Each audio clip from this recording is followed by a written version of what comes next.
Hello everyone. कल हम geography की बेसिक जानकारी के बारे में पढ़ रहे थे। फिर उसमें हमने जो पढ़ा था वो था जो ज्योग्राफी शब्द है ये दो शब्दों से मिलकर बना है, जियो प्लस में ग्राफी। उसमें जियो का अर्थ होता है पृथ्वी और ग्राफी का अर्थ होता है वर्णन करना, यानी कि जो संपूर्ण पृथ्वी है उसका वर्णन करना क्या कहलाता है, ज्योग्राफी कहलाता है। फिर हमने इसके आकार के बारे में पढ़ा था कि पृथ्वी का आकार कैसा है, वो जियोड आकार यानी कि अंडाकार है, भू आभीय आकार की जो अपनी पृथ्वी है। फिर हमने पढ़ा था कि ये 0 डिग्री जो भूमध्य रेखा है ये पृथ्वी को दो भागों में डिवाइड करती है, उत्तरी गोलार्ध और दक्षिणी गोलार्ध। और 0 डिग्री जो देशांतर है ये भी पृथ्वी को दो भागों में डिवाइड करती है, इधर वाला भाग पूर्वी गोलार्ध, इधर वाला ये पश्चिमी गोलार्ध है।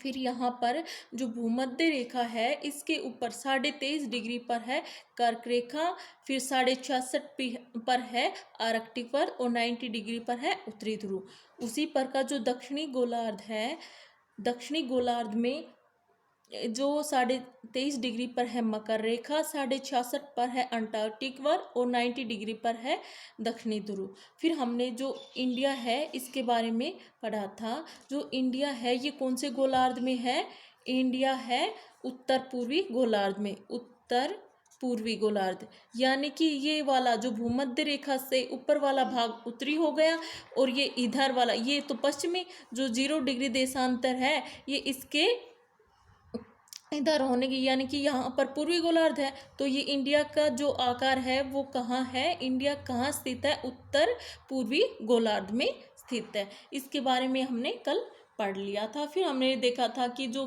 कर्क रेखा है 23.5 डिग्री, ये कहाँ से, इंडिया के जो 8 स्टेट हैं, यानी कि कौन कौन से 8 स्टेट, ये यहाँ पे गुजरात, राजस्थान, मध्य प्रदेश, छत्तीसगढ़, झारखंड और पश्चिम बंगाल, त्रिपुरा, मिजोरम, इनसे होकर ये गुजरती है।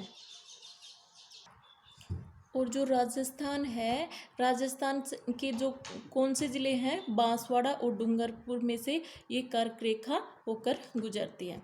और अब हम जो अक्षांश और देशांतर रेखाएं हैं उनके बारे में पढ़ेंगे। अक्षांश, अक्षांश होते क्या हैं,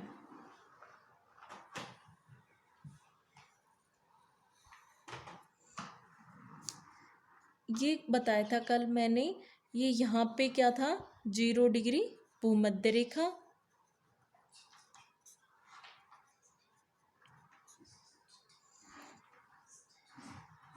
इसके ऊपर ये क्या था, 23.5 डिग्री कर्क रेखा, और यहाँ पर था 66.5 डिग्री आर्कटिक वर्ग, और ये था 90 डिग्री उत्तरी ध्रुव। उसी प्रकार ये दक्षिणी गोलार्ध है, इसमें भी 23.5 डिग्री पर था मकर रेखा,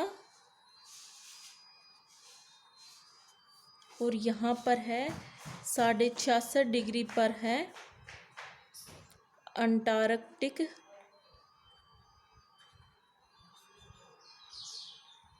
वर्ग, और यहाँ पर है 90 डिग्री पर दक्षिणी ध्रुव। ये हो गया अपना। अब जो ये अक्षांश मैंने बोला है जिसको लैटिट्यूड के नाम से जाना जाता है, अक्षांश जो रेखाएं होती हैं ये ग्लोब पर, यानी कि अक्षांश रेखा वो काल्पनिक रेखाएं होती हैं जो ग्लोब पर पूर्व से पश्चिम की ओर खींची जाती हैं, पूर्व से पश्चिम की ओर खींची जाती हैं। उन रेखाओं को क्या कहा जाता है, अक्षांश कहा जाता है। यानी कि ग्लोब पर वो काल्पनिक रेखाएं जो पूर्व से पश्चिम की ओर खींची जाती हैं उसको क्या कहा जाता है, अक्षांश कहा जाता है। और जो ये अक्षांश होते हैं ये कितने होते हैं, अक्षांश, टोटल जो अक्षांश होते हैं वो होते हैं 181, ये होते हैं अक्षांश। 181 तो हो गए अक्षांश। और अब आप लोगों से पूछ ले अक्षांश रेखाएं कितनी होती हैं। 179 अक्षांश रेखाएं होती हैं। 179 अक्षांश रेखाएं होती हैं। जैसे कि अपना ये ग्लोब है, अब ये सारी रेखाएं, यानी कि जो ऐसी रेखाएं होती हैं ना, पूर्व से पश्चिम दिशा में जो रेखाएं खींची जाती हैं उनको क्या कहा है, अक्षांश रेखाएं।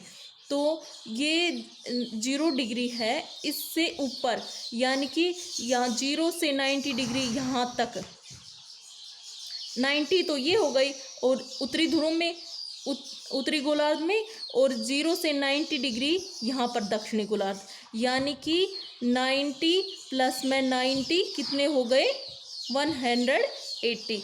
तो आप लोग कहोगे एक कहाँ गई, तो ये जो एक ये अक्षांश रेखा है, एक ये है, यानी कि जो भूमध्य रेखा है ये भी अक्षांश रेखा है।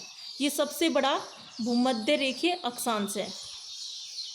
तो कितने हो गए, 181, तो क्या हो गए, अक्षांश हो गए। 181 तो हो गए अक्षांश। अब जो अक्षांश रेखाएं हैं वो क्या हैं, जो अक्षांश रेखाएं हैं वो हैं, जैसे कि इनमें जो ये 90 डिग्री दक्षिणी ध्रुव और 90 डिग्री जो उत्तरी ध्रुव है, ये रेखाएं न होकर एक डॉट के आकार के है। जैसे कि ये अपनी जो अर्थ है ये ऐसे राउंड कर रही है, तो यहाँ पर आकर ओनली डॉट रह जाता है, क्योंकि ये जैसे ऐसे तो रेखाएं होती हैं, ये तो रेखाएं होगी, परंतु यहाँ पर रेखा न होकर ओनली बिंदु के आकार का रह जाता है। तो इसमें से 181 में से 2 सब्ट्रैक्ट कर देते हैं, यानी 2 कम कर देते हैं, तो कितने हो गए, 179 अक्षांश रेखाएं।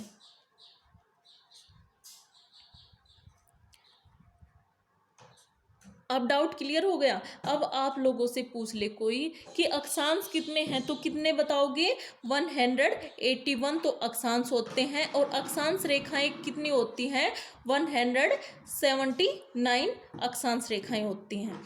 और जो अक्षांश रेखाएं होती हैं, यानी कि जो अक्षांश हैं, इनके द्वारा किनका निर्माण होता है, कटिबंध।